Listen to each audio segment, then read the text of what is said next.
This is the Active Wheels presentation to Wales Climate Week 2023. Thomas is there. He's had various levels of sort of physical challenges, but really sort of gains a lot mentally and physically from riding bikes. I got involved along with the guy with the sunglasses on the right-hand picture there, Geraint James, in 2021. Because at that point in time, Active Wheels was more of a group to support one-to-one disabled referrals and so on. Over the last couple of years, we've actually changed the focus of the group to include everybody. And actually, some of those disabled referrals are still riding with us, but actually riding in more of an inclusive group. All sorts of people. We've got 60 people now within our WhatsApp group and 700 people following our Facebook groups. But I'll move on to sort of some of the challenges we've got, because actually in encouraging people, we started off with sort of what you'd normally see in some sort of local groups of people who can afford bikes, people who would actually think of cycling anyway. But what we found when we did some sort of discussions around some of our community centres was there are other significant barriers. People can't afford bikes within the area. If families were to buy a bike, they'd buy them for the children, and so there's significant issues with access to cycling and so on.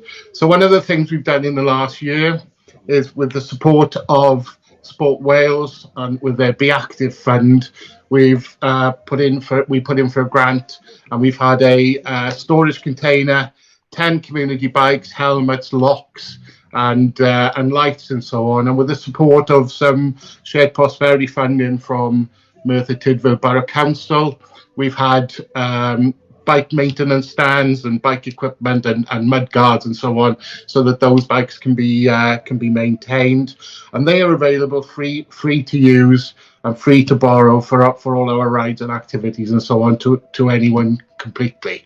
We've also had support from some local businesses. So a local motorcycle repair shop welded on the lock box.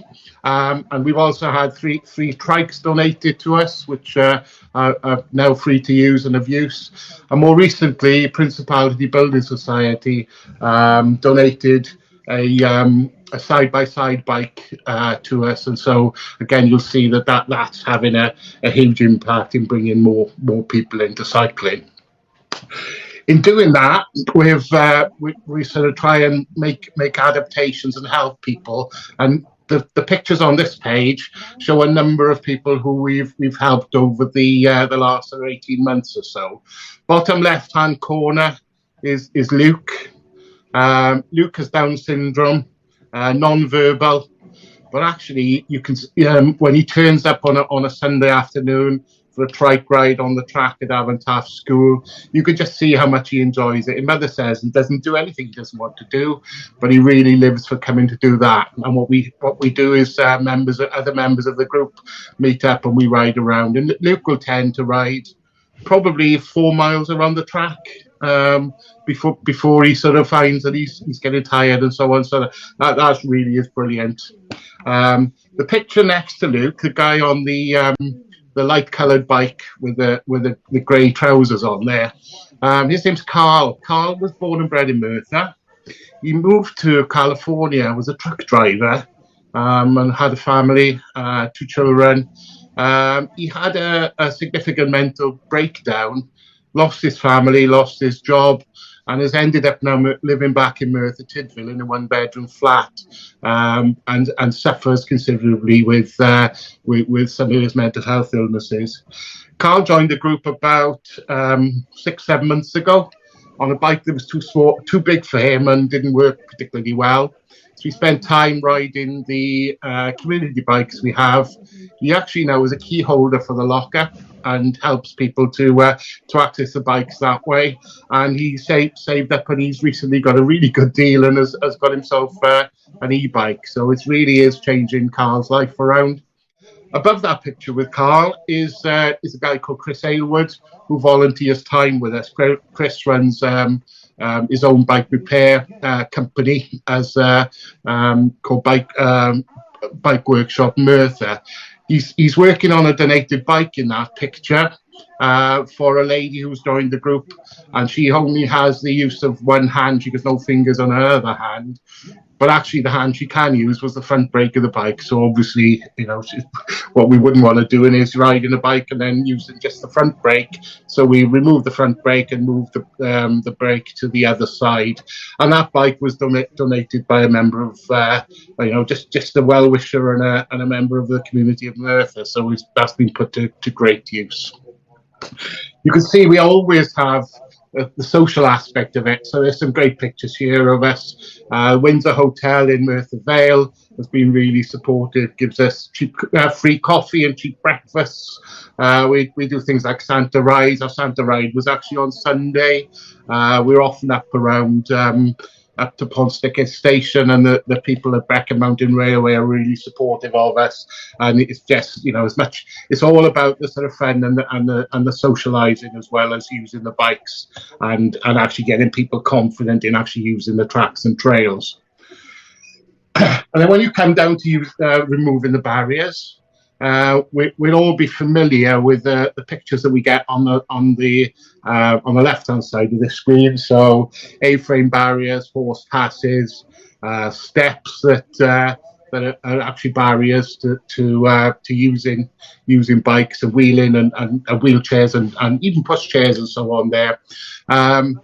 Merthyr Council and the Rights Away officer and active travel officer have been really supportive with us. And you can see that the changes that are now coming in place are on the right-hand side of that screen. So we're now having barriers that are accessible. And that picture with the steps has now actually been turned into a flat sort of tarmac path. Still quite a steep hill, and as David said, e-bikes are a key potential sort of need in some parts of Merthyr, certainly for some riders there. But that's a really positive thing. I think there were about 16 barriers due to be removed and replaced with accessible barriers as part of this year's active travel funding in Merthyr Tydfil. So then what's next? Again, the support we get from Merthyr Tydfil Borough Council is really key. They listen to us, and we're working with them on the potential of having some secure locking in the town centre, so that there is a real sort of opportunity for active travel. We've just put in for a bid into Merthyr Valley Homes for our first e-bike, and if we can use that and get that used in communities, we'd be looking for further support for that. And through a grant application through a community tourism hat with Compass, we've just been awarded some money to do some marketing of the trails and some engagement within some of our community centres and more deprived areas. And of course, the key thing is that we're going to be riding bikes lots and lots of the time. We haven't done it alone. You'll see there are loads and loads of people who helped us out, and that's the public sector as well as third sector and businesses in Merthyr. So we can't do this on our own, and it does require that help along the way. What I am going to do is just show you a very quick video, just to sort of see what those pictures are and how that works in practice.